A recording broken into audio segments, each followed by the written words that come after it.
ओम श्री साम शिवाय नमः। ओम श्री गणेशाय नमः। श्री शिव महापुराण में रुद्र संहिता युद्ध खंड का 23वां अध्याय प्रारंभ करते हैं।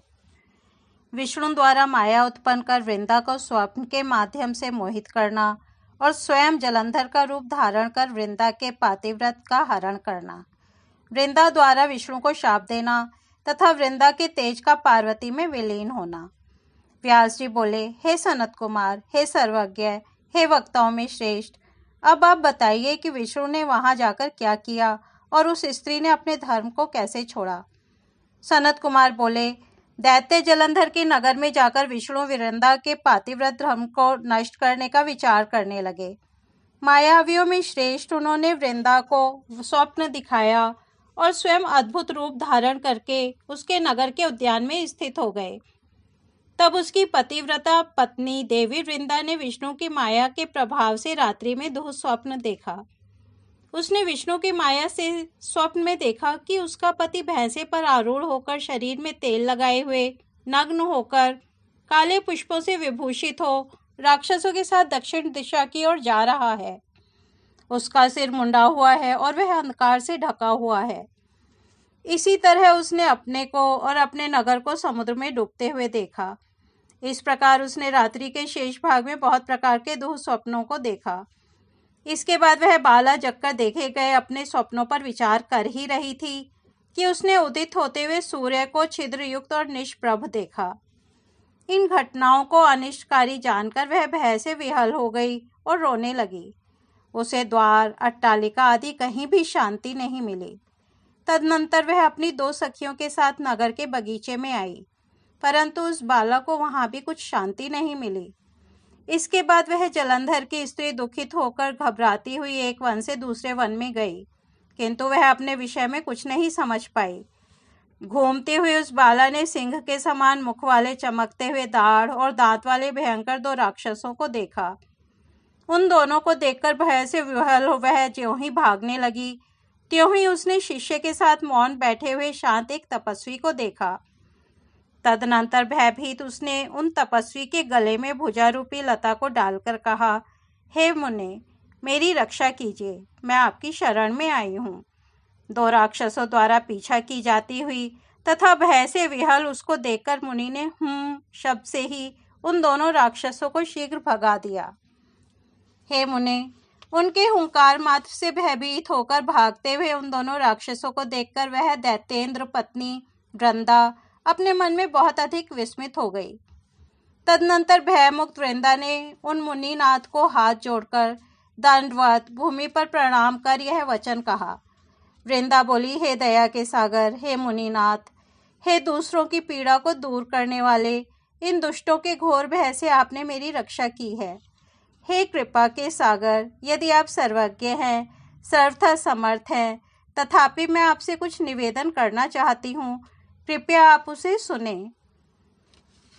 हे प्रभु, मेरे स्वामी जलंधर रुद्र से युद्ध करने के लिए गए हैं। वे वहां युद्ध में कैसे हैं? हे सुव्रत, आप उसे मुझसे कहिए।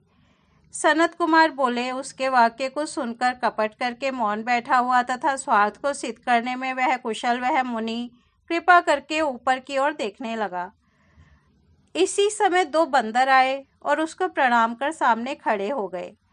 इसके बाद उनकी भौहों के इशारे से नियुक्त होकर वे आकाश की ओर चले गए। हे मुनीश्वर, आधे क्षण में ही लौटकर जलंधर के मस्तक, धड़ और दोनों हाथों को लेकर वे उसके सामने खड़े हो गए। वह वृंदा सिंधु नंदन जलंधर के सिर, धड़ और दोनों हाथों को देखकर पति के दुख से दुखित तथा मूर्छित होकर भूमि पर गिर पड़ी और विलाप करने लगी। वृंदा बोली, हे प्रभु, जो आप पहले सुख की बात सुनाकर मुझे प्रसन्न किया करते थे, वही आज आप अपनी निरपराध पत्नी से बोलते क्यों नहीं हैं? अहो, जिन्होंने पहले गंधर्वों के साथ विष्णु और देवताओं को भी पराजित कर दिया था, वे ही त्रैलोक्य विजयी आज एक तपस्वी से कैसे मारे गए हैं? हे दैत्य श्रेष्ठ, मैंने आपसे पूर्व में कहा था कि शिव परब्रह्म है, परंतु आपने रुद्र के तत्व को न जानकर मेरे उस वाक्य को स्वीकार नहीं किया। आपकी सेवा के प्रभाव से मैंने जान लिया था कि आप कुसंगत के वशीभूत होकर गर्व के कारण मेरी बात नहीं मान रहे हैं। अपने धर्म में परायण जलंधर की पत्नी इस प्रकार कह कहकर दुखित हृदय से अनेक प्रकार से विलाप करने लगी। तदनंतर दुख से उच्छ्वास छोड़ती हुई तथा धैर्य धारण कर वह वृंदावन मुनि श्रेष्ठ को प्रणाम कर हाथ जोड़कर बोली, हे कृपानिधे, हे मुनि श्रेष्ठ, दूसरे का उपकार करने में ही आपका आदर है, इसलिए मुझ पर कृपा करके हे साधो मेरे स्वामी को आप जीवित कर दें। हे मुनीश्वर, मैं समझती हूँ कि आप पुनः इनको जीवित करने में समर्थ हैं, इसलिए मेरे प्राणनाथ को आप जीवित कर दें। सनत कुमार बोले, इस प्रकार कहकर पातिव्रत धर्म में तत्पर वह दैत्य पत्नी दुख से श्वास छोड़ती हुई उनके पैरों पर गिर पड़ी। मुनि बोले, यह युद्ध में रुद्र के द्वारा मारा गया है, इसलिए इसको जिलाने में मैं समर्थ नहीं हूँ, क्योंकि रुद्र के द्वारा युद्ध में मारा गया व्यक्ति कभी जीवित नहीं होता। तथापि शरणागत की रक्षा करनी चाहिए। इस शाश्वत धर्म को जानता हुआ मैं कृपा से युक्त होकर इसे जीवित कर देता हूँ। सनत कुमार बोले, हे मुने, सभी मायावियों में श्रेष्ठ वे मुनि रूपी विष्णु ऐसा कहकर उसके पति को जीवित करके वहां से अंतर्धान हो गए। उनके द्वारा जीवित समुद्रपुत्र जलंधर भी शीघ्र उठकर प्रसन्न मन से वृंदा का आलिंगन कर उसके मुख का स्पर्श करने लगा। पति को देखकर वृंदा ने हर्षित मन से सभी प्रकार के शोक का परित्याग कर दिया और इस घटना को स्वप्न के समान समझा। वह प्रसन्न चित्त से काम का उदय होने पर उस वन के मध्य में ही उसके साथ बहुत दिनों तक विहार करती रही। एक बार सहवास के अंत में उसको विष्णु के रूप में जानकर क्रोध से युक्त होकर फटकारती हुई वृंदा यह वचन बोली। वृंदा बोली, अरे पर स्त्री गामी हरि, तुम्हारे इस प्रकार के चरित्र को धिक्कार है। मैंने तुमको अच्छी प्रकार से जान लिया है। तुमने ही माया का आश्रय लेकर तपस्वी का वेश धारण किया था। सनत कुमार बोले, हे व्यास, पातिव्रत परायण उस वृंदा ने ऐसा कहकर क्रोध युक्त होकर अपने तेज को दिखाते हुए विष्णु को शाप दे दिया। रे महाधम, दैत्य शत्रु, तुम दूसरे के धर्म को दूषित करने वाले हो, इसलिए अरे शठ, सभी प्रकार के विषयों से तीव्र मेरे द्वारा दिए गए शाप को ग्रहण करो। तुमने अपनी माया से जिन दो पुरुषों को दिखाया था, वे ही दोनों राक्षस बनकर तुम्हारी पत्नी का हरण करेंगे। तुम भी पत्नी के दुख से दुखित होकर वानरों की सहायता लेकर वन में भटकते हुए घूमो, और यह जो सर्पों का स्वामी शेषनाग तुम्हारा शिष्य बना था, यह भी तुम्हारे साथ भ्रमण करे। ऐसा कहकर वह वृंदा उस समय विष्णु के द्वारा रोके जाने पर भी अपने पति जलंधर का मन में ध्यान करते हुए अग्नि में प्रवेश कर गई। हे मुने, उस समय उसकी उत्तम गति को देखने की इच्छा वाले ब्रह्मा आदि सभी देवता अपनी भार्याओं के सहित आकाश मंडल में स्थित हो गए। उस समय दैत्येंद्र पत्नी की वह परम ज्योति देवताओं के देखते देखते ही शीघ्र अदृष्ट हो गई और शिवा पार्वती के शरीर में उस वृंदा का तेज विलीन हो गया। उस समय आकाश में स्थित देवताओं ने जय जय की ध्वनि की। हे मुने, इस प्रकार कालनेमी की श्रेष्ठ पुत्री महारानी वृंदा ने पातिव्रत के प्रभाव से परामुक्ति को प्राप्त किया। उस प्रहार से आहत हुआ वृषभ रणभूमि से पीछे की ओर हटने लगा। शंकर जी के द्वारा खींचे जाने पर भी वह युद्ध भूमि में स्थित न रह सका। हे मुनीश्वर, उस समय महारुद्र ने सभी के लिए अति दुस्साह अपना तेज लोक में दिखाया, यह सत्य है। उन प्रभु रुद्र ने अत्याधिक क्रुद्ध होकर रौद्र रूप धारण कर लिया और वे सहसा प्रलय काल की अग्नि के समान अत्यंत भयंकर हो गए। मेरु शृंग के समान अचल उस दैत्य को अपने आगे स्थित देखकर तथा उसे दूसरे से अवध्य जानकर वे स्वयं उस दैत्य को मारने के लिए उद्यत हो गए। जगत की रक्षा करने वाले उन महाप्रभु ने ब्रह्मा के वचन की रक्षा करते हुए और हृदय में दया का भाव रखते हुए उस दैत्य के वध के लिए मन में निश्चय किया। उस समय क्रोध करके अपनी लीला से त्रिशूलधारी भगवान शंकर ने महासमुद्र में अपने पैर के अंगूठे से शीघ्र ही भयानक तथा अद्भुत रथ चक्र का निर्माण किया। उन्होंने उस महासमुद्र में अत्यंत जाज्वल्यमान रथ चक्र का निर्माण करके तथा यह स्मरण कर कि निश्चय ही इससे तीनों लोकों का वध किया जा सकता है, वे दक्ष, अंधक, त्रिपुर तथा यज्ञ का विनाश करने वाले भगवान शंकर हंसते हुए बोले। महारुद्र बोले, हे जलंधर, मैंने महासमुद्र में अपने पैर के अंगूठे से इस चक्र का निर्माण किया है। यदि तुम बलवान हो तो इस चक्र को पानी के बाहर करके मुझसे युद्ध करने के लिए ठहरो, अन्यथा भाग जाओ। सनत कुमार बोले। उनके उस वचन को सुनकर जलंधर की आंखें क्रोध से जलने लगी और वह अपने क्रोध भरे नेत्रों से शंकर जी को जलाता हुआ सा उनकी ओर देखकर कहने लगा।